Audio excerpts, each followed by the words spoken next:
Hello मेरे YouTube family, नमस्कार, प्रणाम, हर हर महादेव। मैं रूबी कुमारी आप सभी को अपने यूट्यूब चैनल में स्वागत करती हूँ। जो लोग मेरे चैनल पर नए हैं प्लीज़ मेरे चैनल को सब्सक्राइब कर दीजिएगा। आप सभी के बीच में एक शिव चर्चा का गीत लेकर आई हूँ, भजन। आप लोग मेरा पूरा भजन सुनिएगा। अगर मेरा भजन पसंद आए तो प्लीज़ लाइक एवं शेयर कर दीजिएगा और कमेंट बॉक्स में आप लोग हर हर महादेव लिखना मत भूलिएगा। चलिए मैं सुनाती हूँ।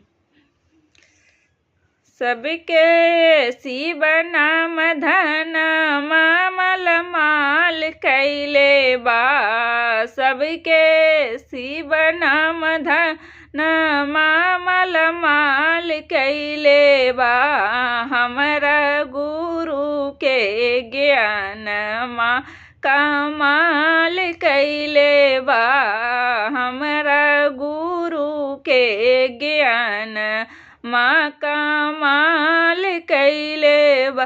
सबके शिव नाम धन मामल माल कैले बा। हमरा गुरु के ज्ञान माँ कमाल कैले बा। हमरा गुरु के कम ज्ञान माँ कमाल कैले। सबके शिव नाम धन मामल माल कैले बा। हमरा गुरु के ज्ञान माँ कमाल कैले।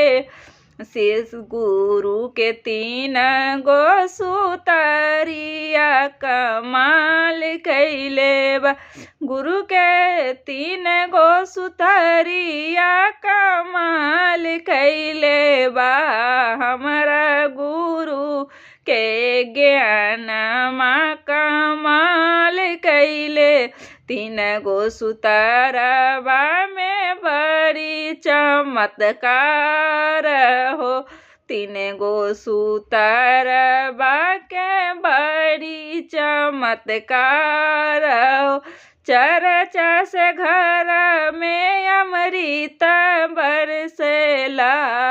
चर्चा से घर में अमृत बरसेला।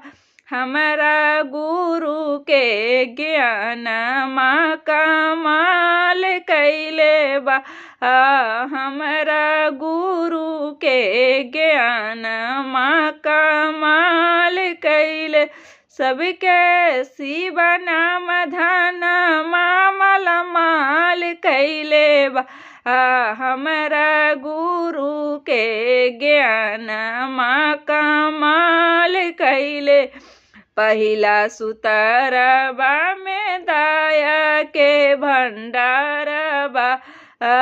पहिला सुतरबा में दया के भंडार।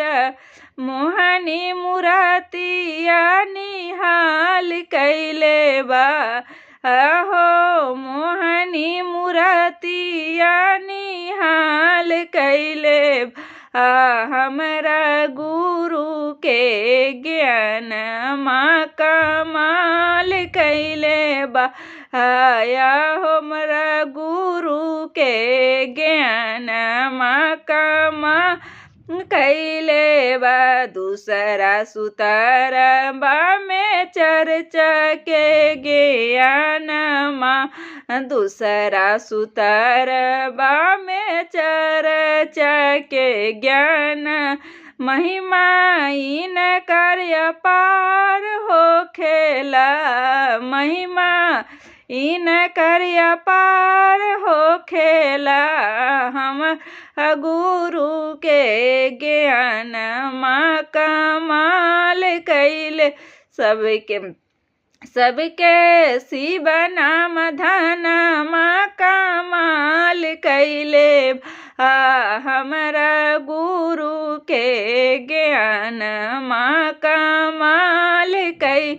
तीसरा सुतरबा में नमन से प्रणाम माँ। तीसरा सुतरबा में नमन से प्रणाम।